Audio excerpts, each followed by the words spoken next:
हरे कृष्णा, राधे राधे। आप सभी भक्तों का वेलकम है एक बार फिर से वृंदावन गोपिका चैनल में, जहां पर हम बात करते हैं लड्डू गोपाल जी से संबंधित व अन्य विषयों पर भी बात करते हैं।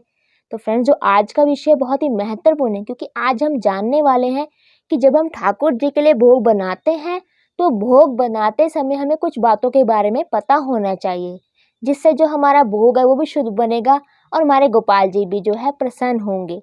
तो फ्रेंड्स देखिए, आप लड्डू गोपाल जी का रोज श्रृंगार तो करते ही करते हैं और साथ साथ ही आप भोग सेवा भी करते हैं, और ना जाने कितने बार आप दिन में लड्डू गोपाल जी को भोग बनाते और खिलाते भी हैं, क्योंकि हमारे गोपाल जी नन्हे से बालक हैं। चाहे उन्हें अपना हम कुछ भी मानते हो, चाहे बंधु मानते हो, चाहे सखा मानते हो, चाहे अपना पिता ही क्यों ना मानते हो, पर वो है तो भगवान और है वो बाल स्वरूप। हमारे गोपाल जी जो है वो बाल स्वरूप है।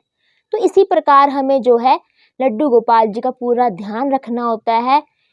चाहे हम सेवा कितनी भी तरह की कर लें, पर गोपाल जी की जो हमें ध्यान है वो विधि पूर्वक रखना पड़ता है, क्योंकि गोपाल जी हमारे फैमिली के मेंबर हैं। उनके साथ हम रिश्ता बनाते हैं और फिर ठाकुर जी को अपने घर पर लेके आते हैं। और देखिए, हम कौन होते हैं लड्डू गोपाल जी को घर पर लाने वाले? ठाकुर जी तो स्वयं ही आ जाते हैं, बस उनकी इच्छा होनी चाहिए, कृपा होनी चाहिए हमारे घर पर आने की। तो इसी प्रकार जो है हमें बिल्कुल ध्यान रखना है गोपाल जी का। जैसे हम अपने फैमिली मेंबर का ध्यान रखते हैं, उसी प्रकार हमें गोपाल जी का भी रखना है। तो चलिए अब शुरू करते हैं वीडियो को। अब जान लेते हैं वो कौन सी ऐसी बातें हैं जो हमें ध्यान में रखनी लड्डू गोपाल जी का भोग बनाते समय।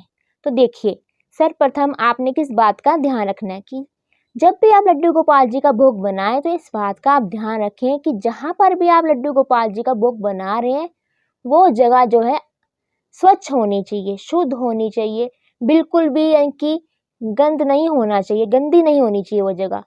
तो उसको सर्वप्रथम आप साफ कर लें, अच्छे से पवित्र कर लें जगह, क्योंकि हमारे ठाकुर जी का प्रसाद बनना है वहाँ पर।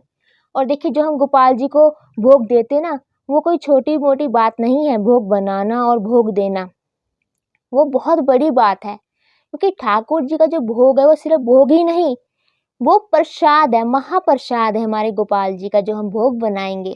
तो हमें जहाँ पर भी लड्डू गोपाल जी का भोग बनाना है तो इस बात का ध्यान देना कि वो जगह जो है स्वच्छ होनी चाहिए।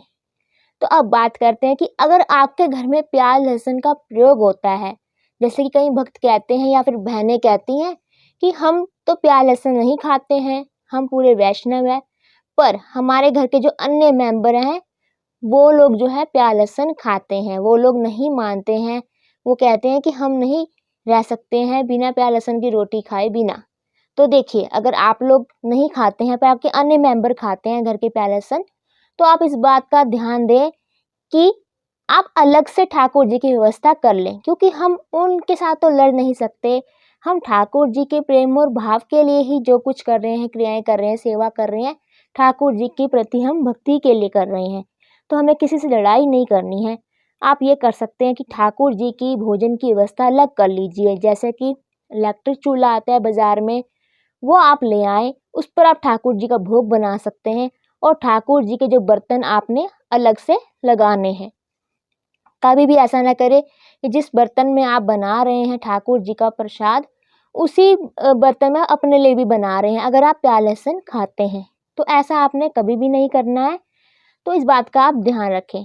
और एक बात और जान लें कि जब भी लड्डू गोपाल जी का भोग बनाएं तो भोग बनाते समय इस बात का ध्यान रखें कि आप किस ऑयल में लड्डू गोपाल जी का भोग बना रहे हैं। अगर आपको पता नहीं है तो आज आपको पता लग जाएगा कि लड्डू गोपाल जी का जो भोग है वो मीठे मीठे तेल में बनता है, जैसे कि देसी घी हो गया, या फिर अगर आपकी क्षमता नहीं है देसी घी यूज़ करने की तो आप अन्य कोई तेल भी ले सकते हैं जो तासीर में मीठा हो, जैसे कि कड़वाहट ना हो जिस तेल में। जैसे कि सरसों का तेल होता है वो कड़वा माना जाता है, इसलिए ठाकुर जी को जो है कड़वे तेल का भोग जो है नहीं लगाया जाता है। तो इस बात का भी आपने ध्यान देना है। और एक बात और जान ले कि जब भी लड्डू गोपाल जी का भोग बनाते हैं तो ज़्यादा मसालेदार भोग नहीं होना चाहिए गोपाल जी का, क्योंकि हमारे गोपाल जी जो हैं छोटे बालक हैं, उन्हें ज़्यादा मसाले वगैरह पसंद नहीं है और ज़्यादा अपने मिर्च मसाले वाला भोग बनाना भी नहीं है। तो हमारे ठाकुर जी को जो है मीठे मीठे भोग पसंद है। और जब भी लड्डू गोपाल जी का भोग बनाते हैं तो आप इस बात का भी ध्यान दें कि ठाकुर जी का भोग बनाते समय आपने कुछ भी बोलना नहीं है।